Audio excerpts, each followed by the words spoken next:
Good morning, everybody. Not everybody, there's only a couple of you all today. Give it a minute and see. We get a couple more people filing in.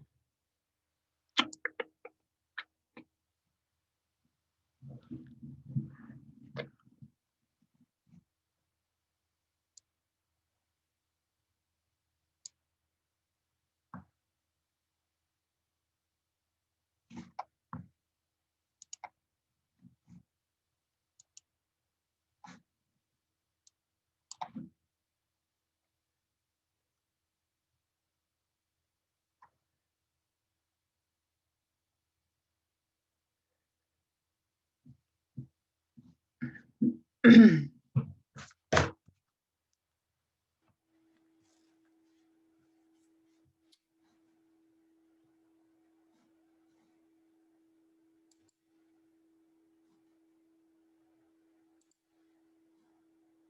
right, so I guess we'll just get started here.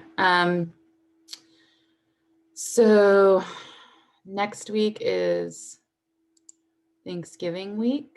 We are meeting on Monday, so I do want to see your lovely little black boxes on Monday. Wednesday, we will not be meeting. So you'll get to have a nice, depending on your classes, 3-day off, 4-day off weekend. So but please be there on Monday. We're getting super close to the end of the semester. So we want to, we just want to finish up strong. There's quite a few of you that are doing really, really well. And I don't want you to lose that momentum in the last, what are we? We're within a month, last 3 weeks. So let's move through. We talked about Avogadro's law, which was relating volume and amount. And just as a reminder,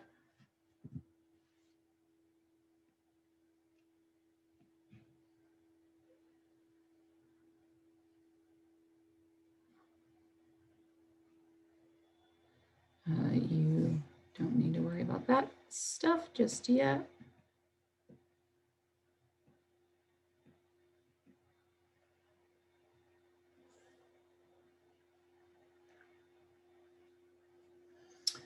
Okay, so Avo's law, just to reiterate, was V1 over N1 equals V2 over N2. So there's, this means that as volume goes up, your amount of gas will go up, or if the amount of gas goes up, the volume will go up. And we did have the combined gas law as well. Oh, we had already talked about the combined gas law here. Okay, so if we sort of chain all these things together, right, we've got Boyle's law, which tells us that volume is inversely proportional to pressure. We've got Charles' law, which tells us volume is directly related to temperature. And then we've got Avogadro's law that tells us, volume is directly related to amount of gas.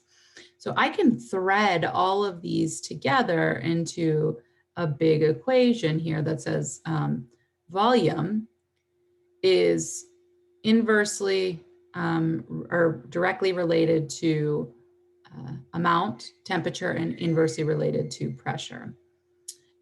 There's a factor that we can use in here called R, which is a proportionality constant, which allows us to make this into an actual usable equation. So to go from this sort of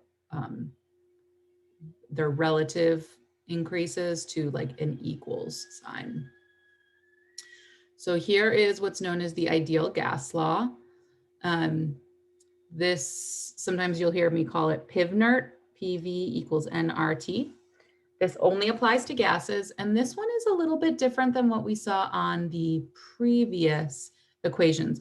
Remember, the previous equations had little subscripts, right, of 1s and 2s. because it was indicating that there was some sort of change. So we were starting with a certain pressure, we were ending with a pressure. That isn't the case when using PivNert. When you're using PivNert, you want to, you're going to have a situation where you're sort of frozen in time. So you're going to, say, hey, the pressure is this, the volume is this, the amount is this, what's its temperature? So we won't want to use this if we see any sort of change in conditions. R is a constant.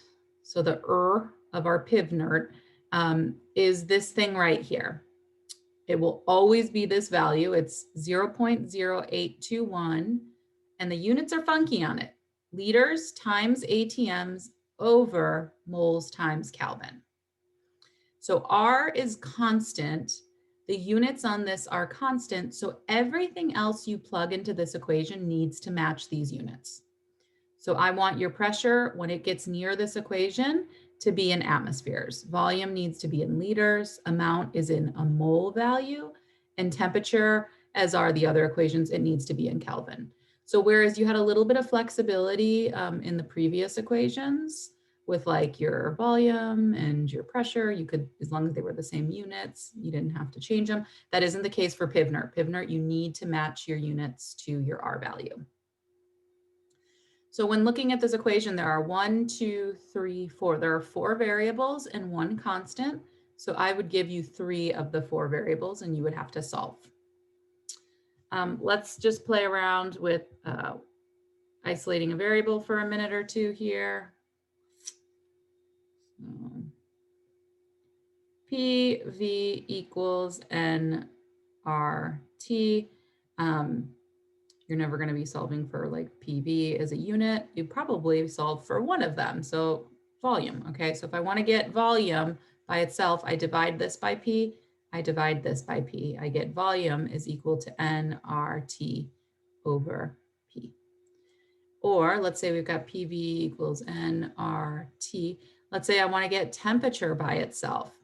That means I need to move N and R to the other side by doing whatever the opposite of operation it was here, because it'll cancel. So PV divided by NR gives us temperature. You just want to be able to isolate. So let's look at a problem for this. Oh, here's a page that's got a summary of all the different equations.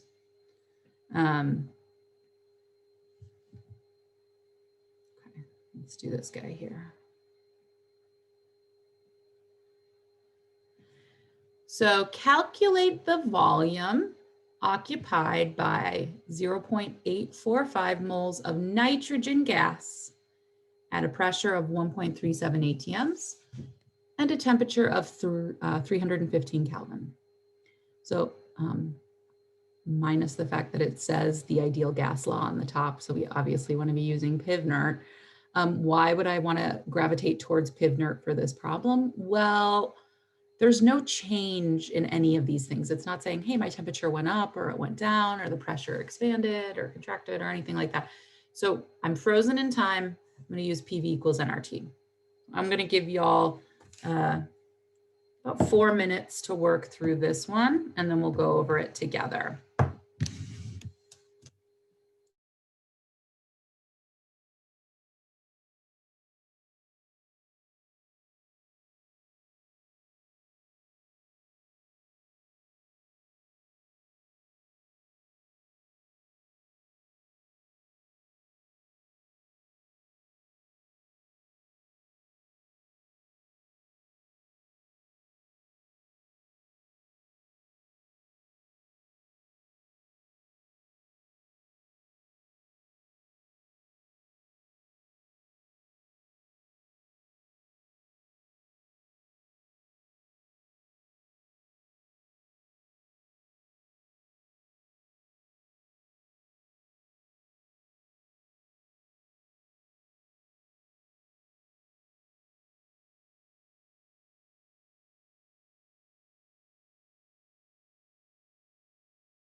Okay, so in this problem, calculate the volume. So we want to isolate for V.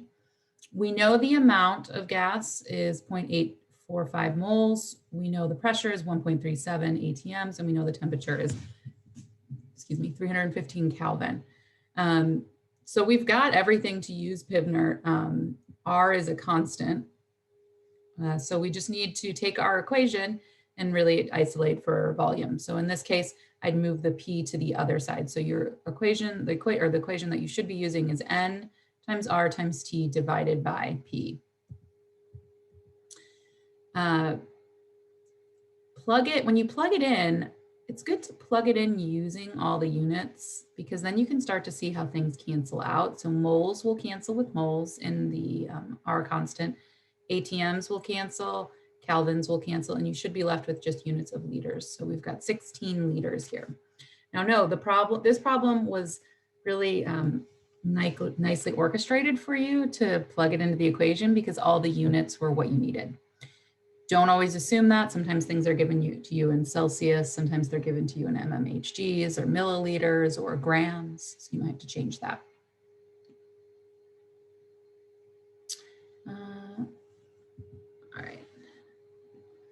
So I'm gonna give you a couple problems to work on that are, it's sort of a mixed bag. So I'm not gonna tell you what equation you need to use, but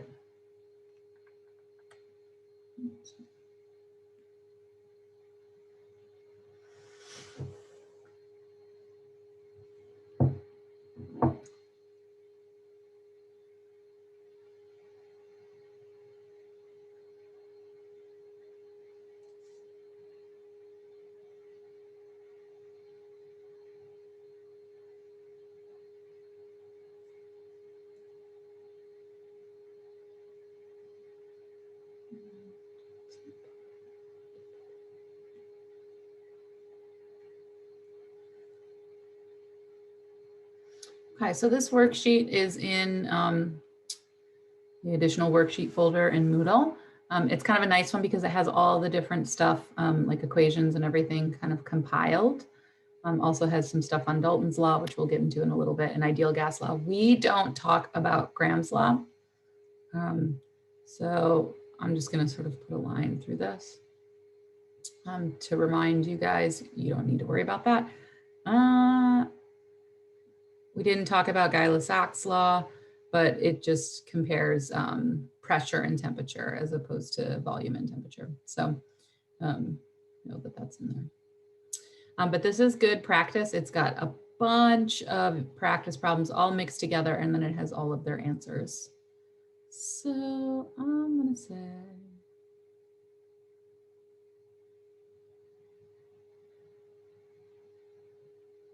let's do number 3.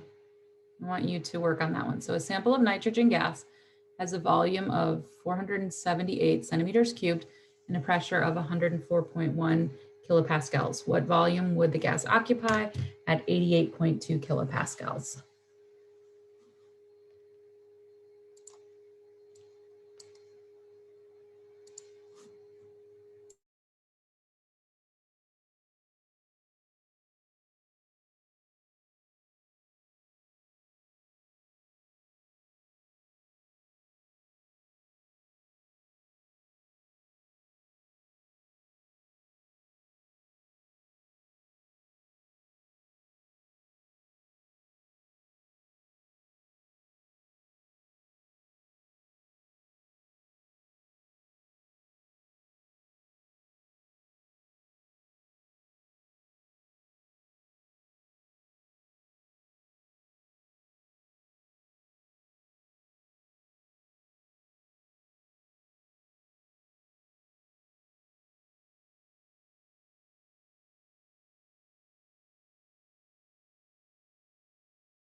Okay, so looking here, we have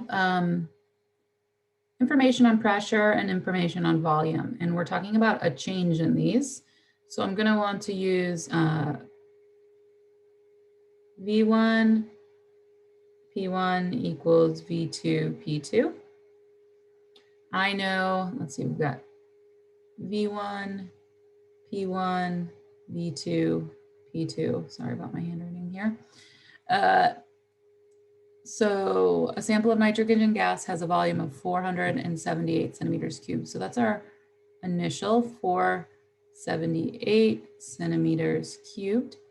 And a pressure of 104.1 kilopascals.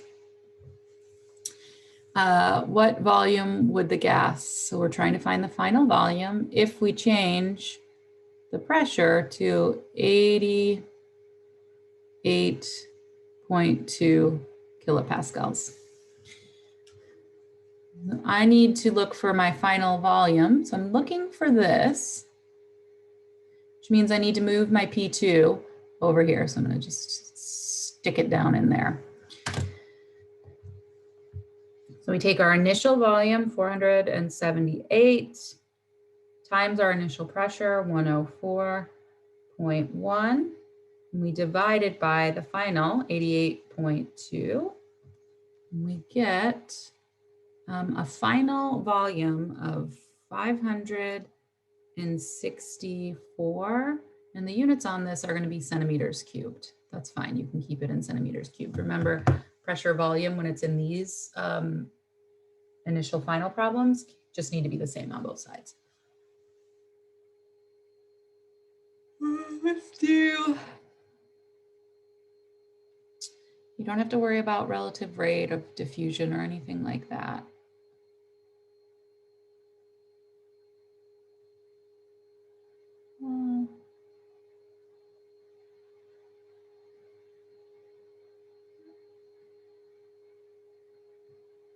Let's do number 10.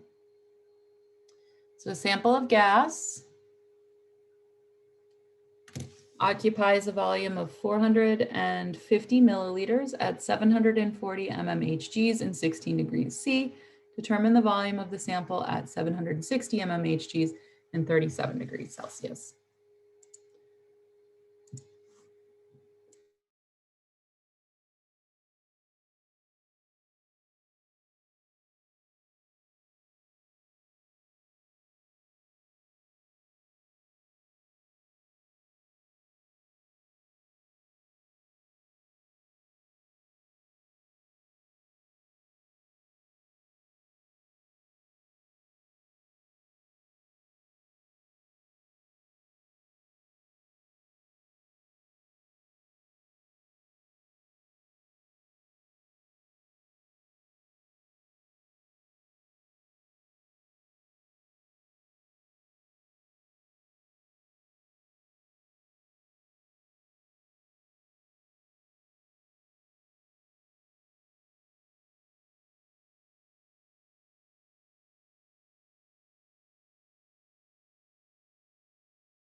Okay, so for this problem, we are having a change in, I'm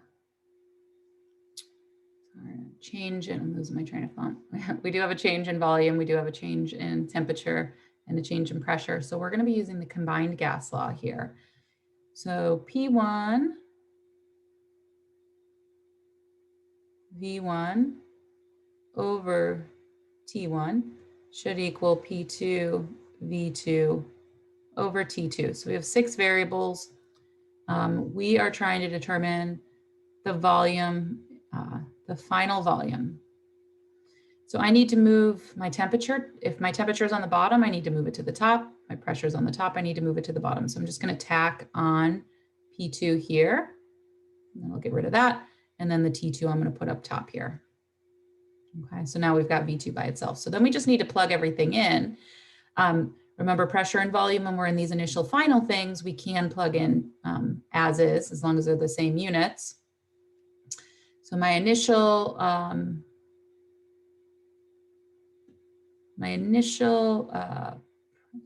pressure is 740 mmHgs, 740 mmHgs. My initial volume is 450 milliliters, and my initial temperature is 16 Celsius. Now 16 plus 273, okay, temperature you can't plug in Celsius, even if it's the same for the initial and the final. So 16 plus 273, give us 289. 289 Kelvin. And we're going to divide that whole thing by, oh, and I'm sorry, this is initial pressure, initial volume, and we need to do it by the final temperature. So I'm going to use the final temperature here, 37 plus 273, my bad. See, even the teacher needs to be careful when doing these, making sure you've got the right variable where it needs to be. Okay, 310 Kelvin. On the bottom is where we get our T1, 289 Kelvin, times, what did we say, our final pressure, 760 mmHgs, 760 mmHgs.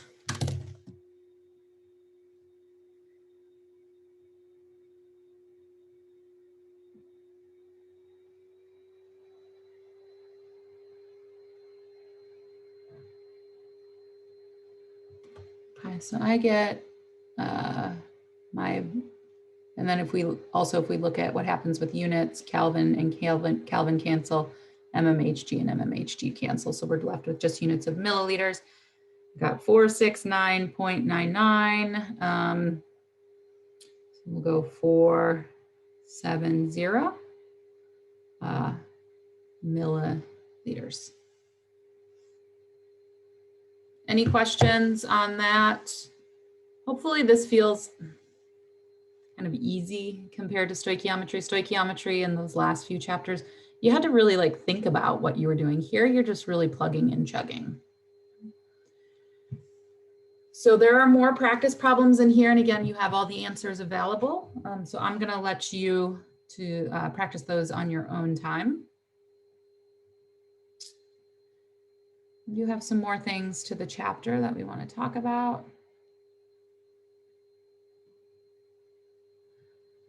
One thing to note, gases don't always act ideal.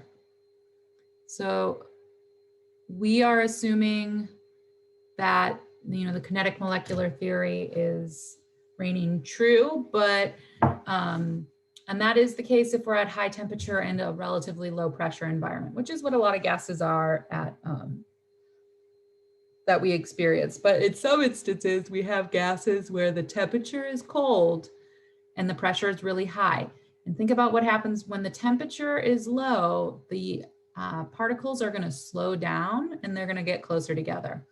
When we're at a high pressure, that's going to force the particles even closer together. So then these atoms or molecules that initially were at ideal conditions were really far apart, moving really, really fast. Now they've gotten closer together, they can start to kind of interact with each other or stick to each other a little bit or have an effect on each other.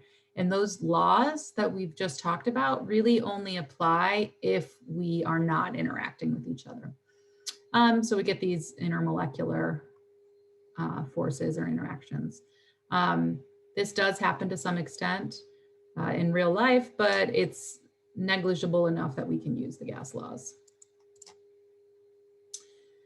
So because we're kind of assuming that we're at ideal conditions and each of these particles is behaving independently, well then each type of gas or each particle is exerting its own pressure, sort of independent of whoever else is in the room, right? If we've got all these people, all these people dancing in a room, and they don't realize the other people are there, whether those people are there or not, they're still doing their own thing. That's kind of what's happening in a gas mixture. And so we've got this thing called Dalton's law of partial pressure.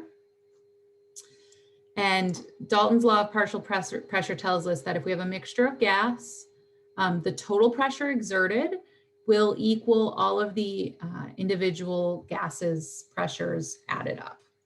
So a great example of this is air in the atmosphere. Air in the atmosphere is a mixture of 78% nitrogen, 21% oxygen, just under 1% argon, and a small percentage of carbon dioxide. Each of those exerts a certain amount of pressure. Specifically, nitrogen exerts 78% of 1 ATM or 0.78 ATM. Oxygen is 0.21 ATM, so on and so on. And when we add those together, each of these would be the partial pressure of each gas. When we add them together, we will get the total pressure of 1 ATM. So we look here, we've got a mixture of helium and neon. And the total pressure is 1 ATM. They're saying that the gas mixture is 80% helium and 20% neon. So most of it is helium. So most of the pressure, 80% of the pressure is coming from the helium. So you can take the total, multiply it by its fractional component. So in this case, it's 80%, and you can end up with your partial pressure, or in this case, helium is equal to 0.80 ATMs. Neon would be the remaining amount. So we take the 1 ATM and we multiply it by the 20% or 0.2%. And we get 0.2 ATMs. When you add these two individuals together, we end up with the total.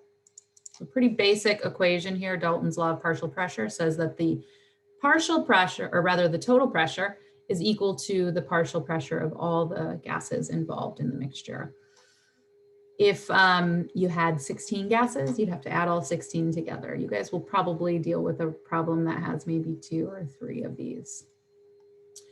You can see here for 1 ATM of air, 0.78 ATMs is coming from the nitrogen, 0.21 is coming from the oxygen, and 0.01 is coming from the argon. When you add those incremental partial pressures together, you get the total pressure. So let's go ahead and have you do this one. A mixture of helium, neon, and argon, so you've got 3 gases, has a total pressure of 558 mmHgs. If the partial pressure of helium is 341 mmHgs and the partial pressure of neon is 112 mmHgs, what is the partial pressure of the remaining gas, or argon? So I'll give you all 2 minutes for that one. It's not a very difficult problem.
Okay, so looking at this one here, I know that my P total, my total pressure for this specific problem is going to be the partial pressure of helium plus the partial pressure of neon plus the partial pressure of argon.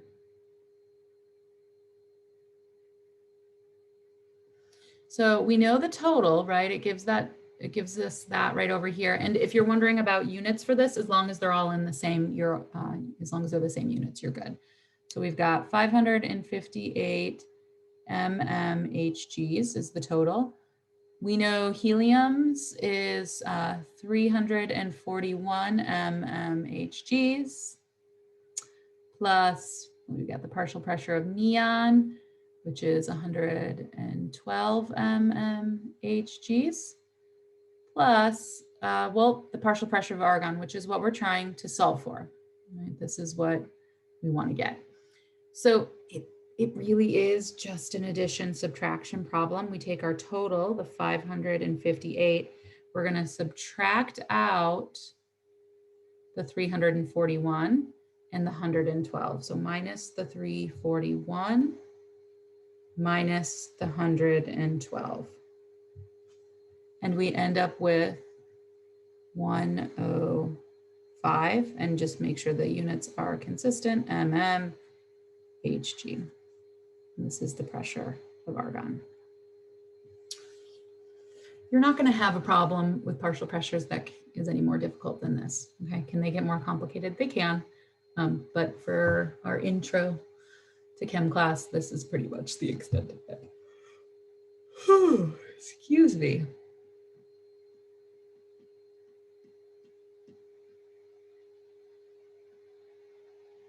All right. We're not going to do this as a percentage, so we can leave that. We don't talk about vapor pressure in this class. All vapor pressure is like if I have a sample of something that's giving off gas, I can collect that gas in a container that's sitting over water. So the gas will be collected. I can measure how much gas I get, but we have to subtract out what's known as vapor pressure. Vapor pressure is the little waters that are vaporizing. So leave that. Okay, we aren't going to do this either, but gases in a chemical reaction. Look at what we can do here. We can isolate our PV equals nRT in a way where we isolate for N. N is the moles of a gas. Well, anytime you can find moles of a gas, stoichiometry can come back, okay? So you could technically, if you have a balanced equation and you know factors about one gas, you could figure out how much you can produce by comparing coefficients. But we're going to skip over that. This you do need to know. This is a useful tool. So standard temperature and pressure, if you're at STP, and the problem will explicitly say, hey, you're at standard temperature and pressure. And what is standard temperature and pressure? Standard temperature and pressure is going to be 1 atm and 0 degrees Celsius, or 273 Kelvin. Now think about your PV equals nRT. PV equals nRT. If we're keeping our pressure and our temperature constant, so pressure's over here, so I'm sort of going to just ignore pressure because we're keeping it constant, and I'm keeping my temperature constant, what I am left with is volume, amount, and a constant R. And so there's a direct relationship between volume and amount if we are at STP. And that is this nifty little conversion factor down here, which tells us that 1 mole of any gas at standard temperature and pressure is equal to 22.4 liters. So this is true for 1 mole of helium gas is equal to 22.4 liters of helium. 1 mole of CO2 is 22.4 liters of CO2, so on and so on. Again, this only applies though if you're at STP. So that's a nifty little equation. If you forget to use this, You can always just plug these values in to your equation and you'll end up with the same answer. If you're given, you know, mole and you're trying to figure out volume, you'll get the same answer, but this is just a quicker way of doing it. So let's try one of these at STP. Here's an example of helium and here's xenon. Both of them, 1 mole of them will both take up 22.4 liters, even though they have different masses. Here they do it with stoichiometry, and I don't want to do it with stoichiometry, so I'll give you guys a separate problem.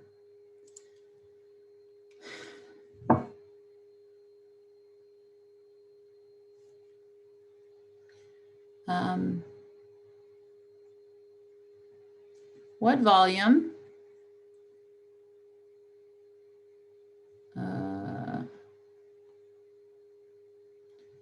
does 18.3 grams of CO2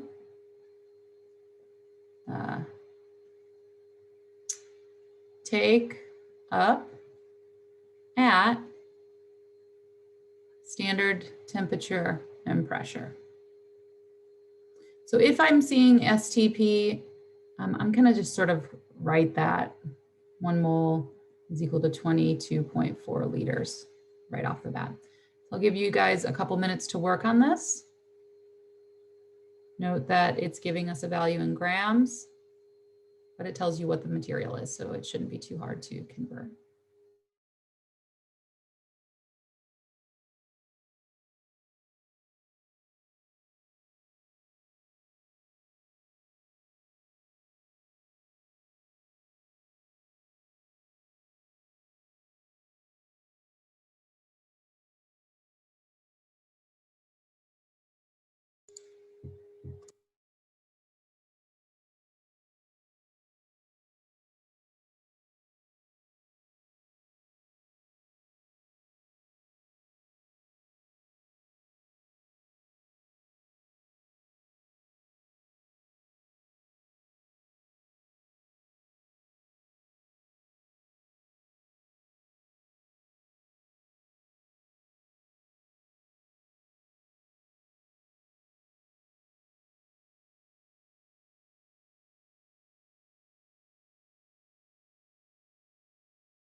All right, so what volume does 18.3 grams of CO2 take up at STP? The way that I'm going to think about this, I've got an amount of CO2 and I want to figure out its volume. Well, here is an amount volume relationship at STP. We're not given amount in moles, but we are given grams, and those two things are, you know, synonymous with each other as long as we know what the compound is. So 18.3 grams of CO2. And I know that for every 1 mole of CO2, it has a molar mass of 44 grams of CO2. So that will take care of that value of gram and get us into moles. Now we get to use this nifty relationship because we're at STP, which tells us that for every 1 mole of any gas, and in this case we're dealing with CO2, it'll equate to 22.4 liters of CO2. So cool. Moles will cancel. So then we just take our initial given value of 18.3, multiply it by 22.4, and divide it by whatever's on the bottom, divided by 44.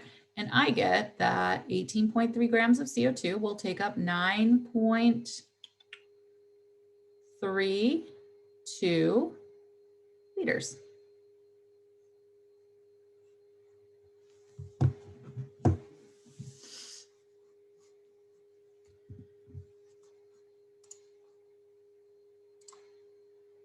So that puts us really at the end of this chapter. So a bunch of equations, really plugging and chugging with equations. That's the extent of it. Let's see, I'll pull up the syllabus.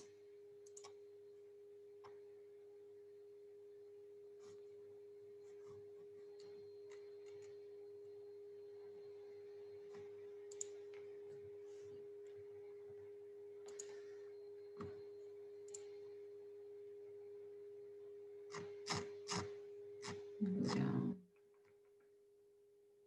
Okay, so gases finished here. We've got a whole week for solutions and then acids and bases. Yeah, we're going to spend a couple minutes going over some solution stuff just so we can, well, no, because we've got Thanksgiving week. No, I think we can end early today because we can start solutions on Monday of next week. So yeah, let's call it a day. Actually, we'll call it a week. So if you have any questions, stay around.